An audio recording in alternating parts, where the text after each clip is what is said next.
शांति। आज 21 सितंबर 2023 है। कल के स्लोगन में हमने सुना सहज राजयोग के बारे में। आज हम सुनेंगे कर्म योगी किसको कहा जाएगा, कर्म योग किसको कहा जाता है। सुनते हैं आज का स्लोगन। कर्म योगी बनना है तो कमल आसनधारी न्यारे और प्यारे बनो।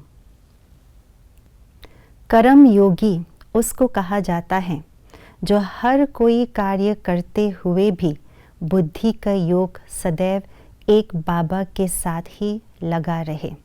ये है कर्म योगी। और ऐसे कर्म योगी आत्मा बनने के लिए हमें आज के स्लोगन ये बता रहा है कि कमल आसनधारी बनना है, अर्थात न्यारे और प्यारे बन करके रहना है। कमल आसनधारी बनना अर्थात ऐसा नहीं है कि कोई कमल के समान आसन बना करके बैठ जाना है या कोई कमल के ऊपर बैठ जाए, नहीं। कमल प्रतीक है न्यारेपन का, कमल प्रतीक है पवित्रता का, कमल प्रतीक है सुंदरता का, आकर्षक होने का।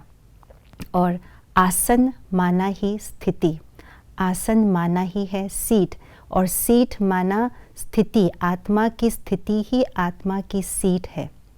तो जब हम आत्मा पहले अपने उस स्थिति पर स्थित रखेंगे कि मैं पवित्र आत्मा हूँ, मेरा स्वधर्म पवित्र है, मैं न्यारी आत्मा हूँ, परमात्मा की प्यारी आत्मा हूँ, मैं सुंदर मूर्त हूँ, अर्थात मैं आकर्षक रूहानी आकर्षक मूर्त हूँ। तो इस स्थिति पर जब हम बैठ जाते हैं तो दुनिया के कोई भी आकर्षण मुझे आकर्षित नहीं कर सकते। कर्म या कर्म के फल मुझे अपने प्रभाव में नहीं ला सकते हैं। इसलिए कमल आसनधारी माना अपने मन और बुद्धि को इस स्थिति पर स्थित रखना कि मैं पवित्र हूँ, मैं न्यारी हूँ, मैं प्यारी आत्मा हूँ। तो क्या होगा, हम अपने आप को कर्मेंद्रियों से न्यारे रह करके कर्मेंद्रियों के द्वारा कार्य करा सकेंगे। न केवल कर्मेंद्रियों से न्यारे रहेंगे, अपितु एक एक इंद्रियों को भी अपने पवित्रता के प्रकंपनों से पवित्र शुद्ध कमल समान बनाएंगे। इसी कारण से भक्ति मार्ग में भी देवी देवताओं की मूर्तियों का वर्णन ऐसे करते हैं: कमल नयन, कमल हस्त, कमल मुख, कमल चरण। क्योंकि राजयोगी जो कर्म योगी आत्माएं हैं, उन्होंने अपने इस पवित्रता की स्थिति पर स्थित होकर के एक एक इंद्रियों को कमल के समान न्यारे और प्यारे बनाया है और उसी के आधार से कर्म किया है।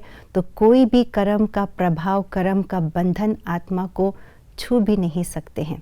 और कर्म के प्रभाव में इसलिए आते हैं क्योंकि हम न्यारे नहीं हैं, अर्थात कर्म के इन्वॉल्वमेंट में टू मच इन्वॉल्व हो जाने से बाबा की याद भूल जाती है।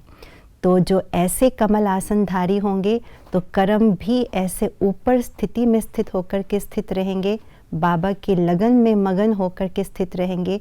इसी को ही कर्म योगी कहा जाता है। ओम शांति।